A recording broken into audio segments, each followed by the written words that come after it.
7 o'clock, we'll call the meeting to order. Roll call and declaration of quorum, please. Dr. Matusik. Here. Mr. Simrod. Here. Mr. Lau. Present. Mrs. Charmison. Here. Mr. Painter. Here. I'd like to welcome all of our visitors this evening. Thanks for coming. Got a few more in the house tonight than what's normal. It's good to see you guys. Okay. Any public comments? Anything on the pad over there, Lance? That you So no. we do have one that Okay. contacted me prior to. It's Okay. not an actual action item, so that's why it's not listed as regular business, but it's a recognition, and Kim Greitz. Okay. I'm gonna turn it over to Kim and let her talk to you guys.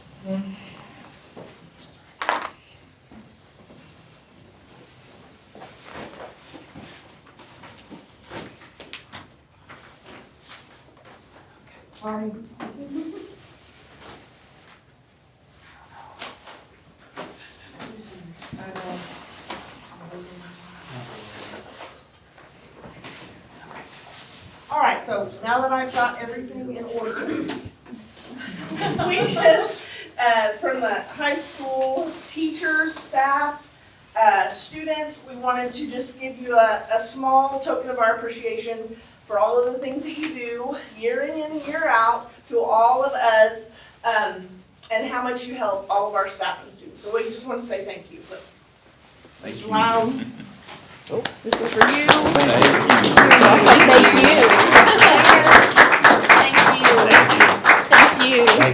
Thank you. Thank you.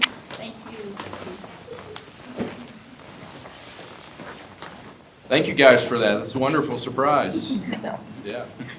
We do want you to know that the greatest thanks is for you. So I want you to know that we do greatly appreciate all of our administration, our staff, and all support personnel.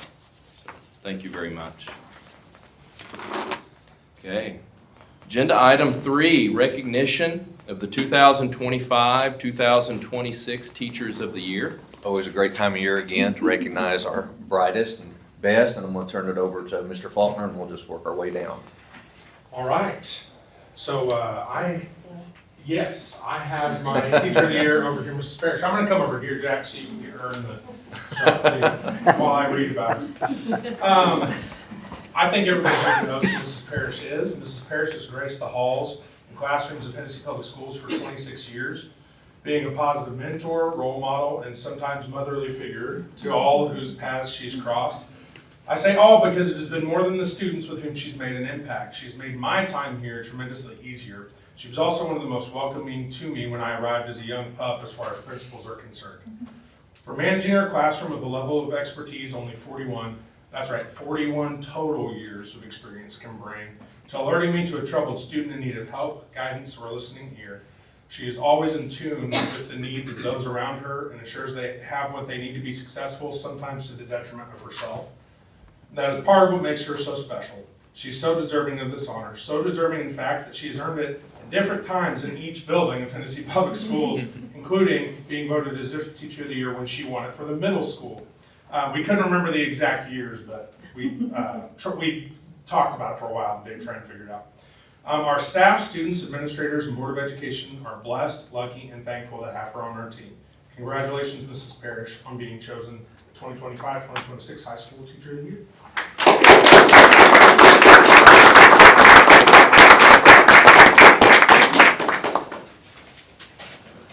Mr. Olery, your turn to stand up. All right, so Mr. Olery is the middle school teacher of the year for our building this year. So he started teaching at Bartlesville, was there for 2 years. He then taught Algebra 1 and 2 at Guyman High School for 3 years. He's in his 12th year teaching for Hennessey Public Schools. And Hennessey, Mr. Olery has taught 5th, 6th, 7th, and 8th grade math, along with Algebra 1 and 2. Mr. Olery's also been the 7th and 8th grade academic team coach for 11 years. I've always thought that showing up at 6 a.m. for Mr. Olery was a regular thing to do, but I was curious this morning and I pulled up the cameras. And what I saw is he was opening up his classroom door at 4:59 a.m. He takes no shortcuts. I mean, he puts in the time. I'm not surprised. I was not surprised when I saw that. But there's been many nights when I see him at junior high basketball games, and when I leave the games, I walk through our building, and I see him in his classroom grading papers. It's almost impossible to find anyone who matches his work ethic. He does after-school tutoring 2 days a week in every subject and grade level, but he also makes himself available on days he is not scheduled to tutor because he is truly in it for the kids. There are even high school students who return to our building for help on algebra and geometry. Mr. Olery is the ultimate team player. He will do whatever you ask of him, never complains or vents. He will just figure it out. Sometimes I feel like I'm the one venting to him. And another important fact about Mr. Olery is he was in the Ohio National Guard for almost 6 years. So congratulations.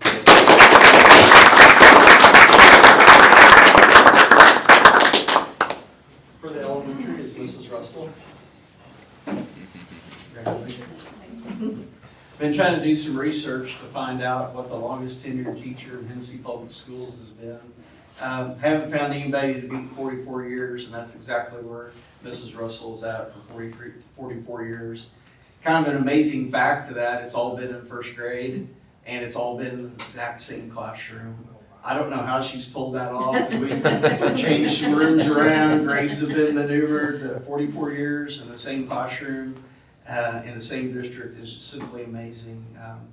During that 44 years, it's 44 years of quality experience. It's not 1 year of experience 44 times. Even the last few years, we've implemented a lot of new curriculum, that she could have easily just left off to the side, oh, I'm retiring. She's always there learning new techniques, open, ready to do what's best for her kids, even up into the last year. When I think about Miss Russell, I think about being positive. You're never going to find Miss Russell gossiping. You're talking bad about anybody, being negative about parents or a child. Not one word comes out of her mouth on a negative aspect. I appreciate that positive leadership in our school. Everybody will know too that's been around her is her patience. I think that's what's allowed her to go for 44 years is that her patience is just unbelievable with students, staff, principal, everybody.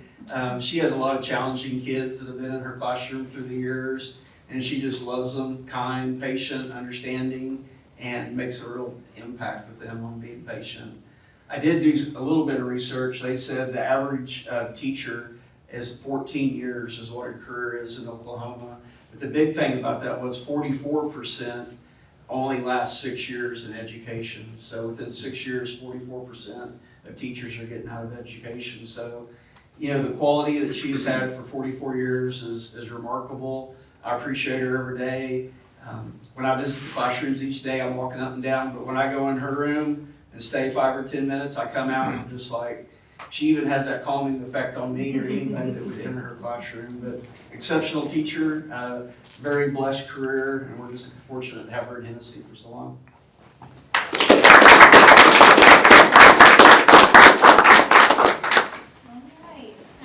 Our ECC Teacher of the Year is Miss Haley Martin, and she's also our District Teacher of the Year, so we're very excited for that.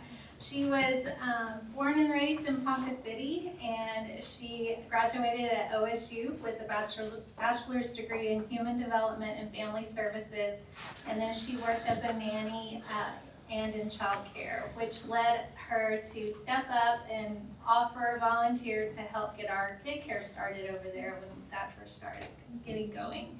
So I appreciate her. She also was a teacher's kid in Ponca City. Her mom was a second grade teacher. She worked in child care at Summerhill Children's House in Enid. She was the lead Head Start teacher for 5 years, and then I snatched her up when she got her degree, and she became the kindergarten teacher for 8 years with me. She is working on her master's degree in reading, so for Northeastern State University. This tells a lot about who she is. She's fostered 19 children over 6 years. She's adopted 2 of those girls, Hallie and Kinsley. She has deep family relationships, and it just kind of goes through to her teaching and her students in the classroom. She's been an Oklahoma A+ advocate for our 6 years since we've been A+ school. She was always a volunteer on our outdoor classroom committee. for the Heritage Festival and the art show and the t-shirt committee, and it goes on and on. So we are very excited. The reason why she got chosen is just because she's so kind, and we're just blessed to have her in our building. So congratulations.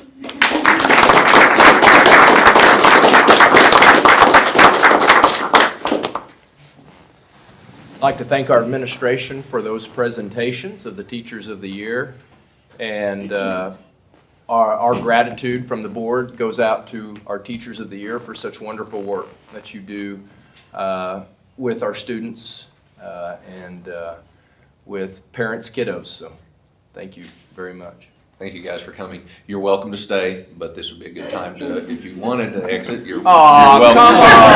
We're not gonna punish you and you ask for your gifts Right back or before the anything. audit. Oh, my God. Oh, man. Thank you, guys. Thank for you coming. very much. Yeah, thank you, Kim.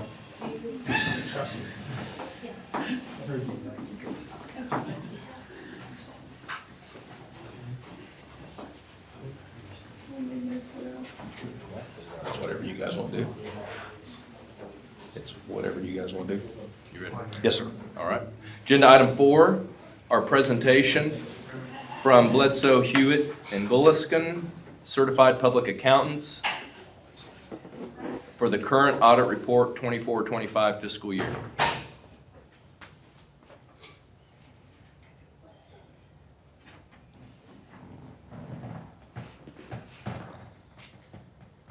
All right, can you hear us? I can. Can you hear me? We can. Perfect. Are you ready for me to begin? Yes. Theater. All right. Good evening, everyone. My name is Shane Murphy. I'm with Bledsoe, Hewitt, and Gulfston. This will be your 2024-2025 fiscal year audit for the year that ended June 30th, 2025. I'm going to discuss the letters, a few financial statements, and then at the very end, if you have questions, I'll take them then. But I'm going to go ahead and start on page 5.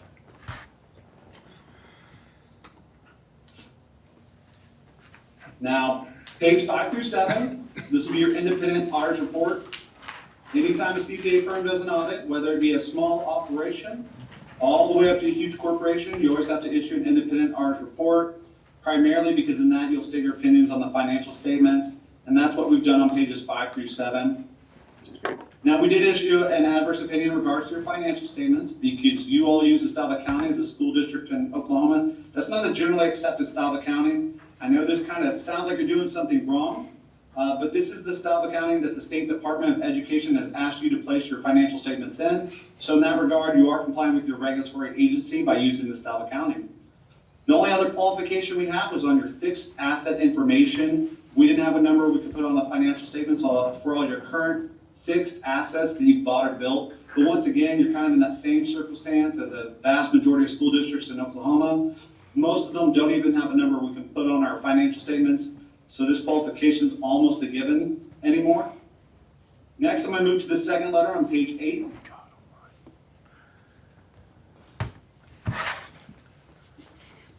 Now, page 8 and 9, this will be your government auditing standards letter.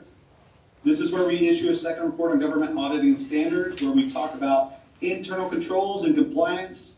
With internal controls, what we look at is the money coming into the district in the form of payments, in the form of collections from your activity fund, whether that be fundraisers, athletic events, donations, child nutrition money. Then we look at the money leaving the district in the form of payroll, checks, or reimbursements. And then what we do while we're on site is to ensure that there's adequate segregation of duties within those areas. And we didn't have any findings in the area of internal controls on your district. You'll do a really good job of having controls, but also providing a great audit trail. And on compliance, what's talking about here is compliance with Oklahoma statutes and Oklahoma school laws to get the flows of public school. And once again, we didn't have anything that we felt needed to be put on the audit report for compliance. Next, we're going to go to page 10 and look at the third letter.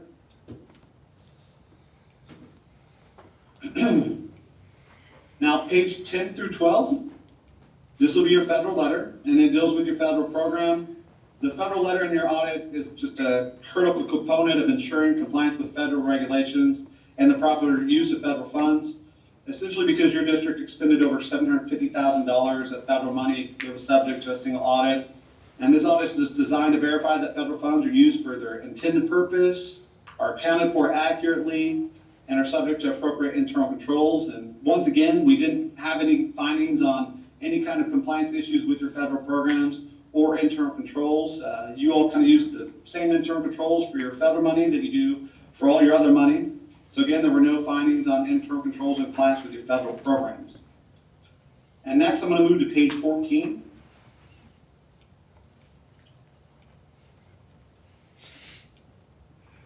Now, page 14, as you can read at the top, it's your schedule of audit results, findings, and question costs. Essentially, this page, what it does is break down the 3 letters I just spoke about into bullet point format, highlighting the focal points, making it a little bit easier to understand. If you go down to number 7, these were the programs that we determined to be major while we were on site conducting our audit, which included the Title I programs and child nutrition programs. That being said, those were the programs that we got specific compliance on while we were conducting our audit. But the most important part of this page would be section 2 and 3 at the bottom of the page. This is where you would have any findings on your state or federal letters, and what you always want to see there is the word none. That means we didn't see anything material that we felt like needed to be on the audit, and that overall, for the most part, your audit was very clean in that regard. Next, we're going to go to page 17 and look at your first financial statement.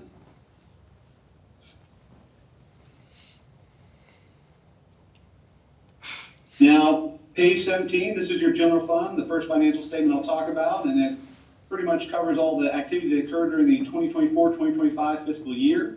If you look at the first column over, which is the actual column, or sorry, the second column over, which is the actual column, you'll see that you brought in revenues of about $10,365,000, and out of total expenditures, you brought in about $10,819,000.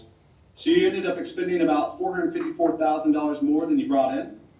And after some adjustments to your prior encumbrances, your fund balance went from $6,021,974 down to $5,567,812. The only other thing I'd like to kind of bring attention to is that far right column on our audits. It says prior year column. If you had any drastic changes from one year to the next, this is where you would be able to identify it. And I kind of already compared. It looks like you ended up bringing in about $1,183,000 less in revenue compared to the year in audit and the prior year. And you also expended about $1,271,000 less in the year under audit compared to the prior year.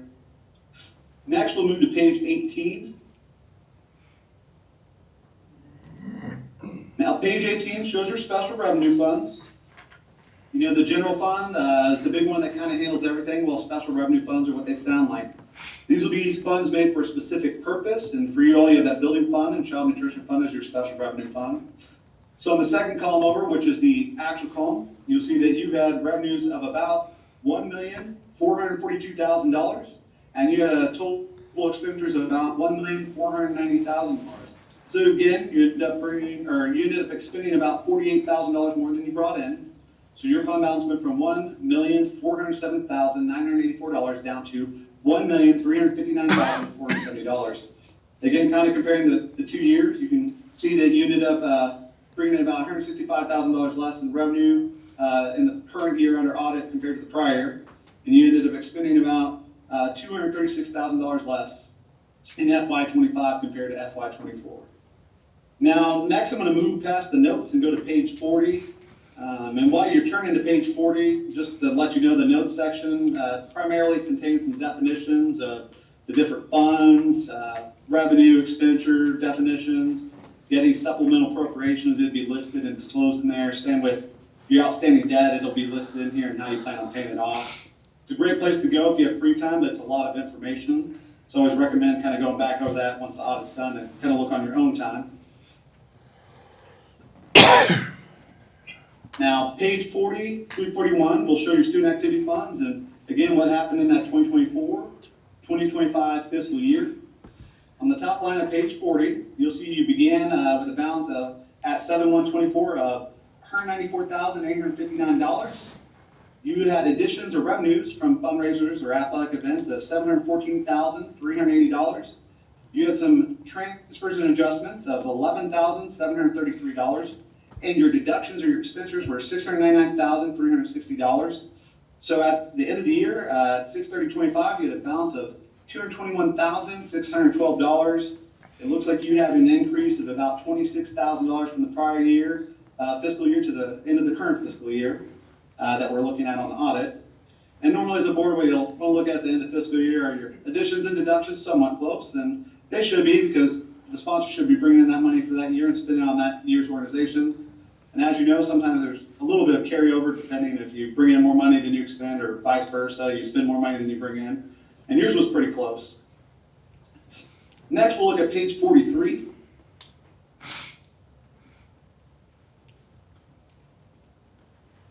Now, page 43 is your schedule of the federal awards. This is what we refer to as the CFA page. This shows how much was awarded in the program, how much federal revenue was collected, and how much federal expenditures were noted. And again, this is just federal money for your school district. So on the bottom line under revenue collected, you had $1,416,465 of federal revenue. And under total expenditures, you had $1,385,917 of federal expenditures. Now, the only reason they're a little bit different is just the timing on some of those claims. So if you look at that last column that says balance at 6/30/25, these are the claims that you had at the very end of the fiscal year. So that $54,172, that'll show up as revenue in FY26. I did want to say after that, there's a couple more pages of miscellaneous items, but if you want to go ahead and turn to that very last page, that would be the letter to the superintendent.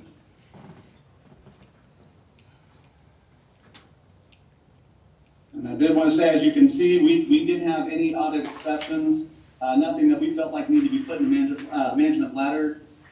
Everyone seems to be very professional in what they do, and they do a really good job in their specific area. And I know we wanted to take a moment to thank them, because when we came out there and conducted our audit, they did a really good job ensuring that everything was pulled out for us to conduct our audit. And I know we have an abundance of questions, or at least that's probably how it feels, and they were more than eager to answer them. So we were very appreciative in that they were so helpful to us. But I can take any questions at this time. I have none. Anybody? Mr. Sternberger, you got anything? No. I think we're good. Well, I did want to thank you for your time this evening again. Thank you so much. If you have any questions in the future, feel free to call our firm. We're always there to answer any questions if you have them. But other than that, have a wonderful evening. Thank you. Thank you. Thank you so much. Have a great night. You as well. I think we ought to recognize our staff for Yeah, absolutely. doing such a good job to Thank you, Timberly. keep no exceptions on that report, because that's not necessarily easy to do every year. God, if you want something to put you to sleep, read the audit. It's good. Read those notes. Okay. Very good. Okay, agenda item 5, consent agenda. Does anyone have anything on the consent agenda they wish to have pulled off for further discussion? Okay, seeing none, I'll make a motion to approve the consent agenda. Second. Dr. Matusek? Yes. Mr. Simrod? Yes. Mr. Lau? Aye. Mrs. Charmison? Yes. Mr. Painter? Yes. Okay. Agenda item 6, new business. No, no new business to act upon. All right, superintendent's report. Only thing I have on the facilities, and I just wanted to update you on the HVAC systems. You know, we bought the 3 new units, and had we tried to just patch them up and get new heat exchangers, they were like a 6-week back order, and so now you're cutting into as we get into the end of school. But by buying the new units, I asked him today, and they're going to start replacing those next week. So those will be in before any of our end of year stuff that we have. So yeah, be in good shape. Okay. All right, thank you for the report. All right, agenda item 8, personnel. 8.1, proposed executive session to discuss the employment of principals for the 26-27 school year. I'll make a motion to enter executive session. Second. Dr. Matusek? Yes. Mr. Simrod? Yes. Mr. Lau? Aye. Mrs. Charmison? Yes. Mr. Painter? Yes. All right. Returning to open session. We entered executive session at 7:25. All board members were present. We had Mr. Sternberger with us in the executive session. Agenda items only were discussed, no votes were taken, and we returned at 8:15. Okay, agenda item 8.2, discussion and possible board action regarding the employment of the following principals for the 26-27 school year. Mark Cox, Stacy Mack, Barry Crosswhite, Ricardo Tarango, and Josh Faulkner. I would recommend the employment to the board as listed. So moved. Second. Dr. Matusek? Yes. Mr. Simrod? Yes. Mr. Lau? Aye. Mrs. Charmison? Yes. Mr. Painter? Yes. Agenda item 8.3, discussion and possible board action regarding the employment of a sports media assistant at $15 an hour. So this is Josh and Todd, you know, they run the video board. We're in the process of training Kenna Pendergraft to do that. That way she can take that over and ease the burden on them. And so we started her at was it our tournament?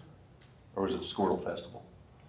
I think she helped some last year too. Yeah, it helps, okay. Yeah, she did do a little bit last year, more at the table, but now she's actually taking over more of the other stuff over here. So recommend McKenna Pendergraft for that. So moved. Second. Dr. Matusek? Yes. Mr. Simrod? Yes. Mr. Lau? Aye. Mrs. Charmison? Yes. Mr. Painter? Yes. Agenda item 9, adjournment. Do we have a motion? Motion for adjournment.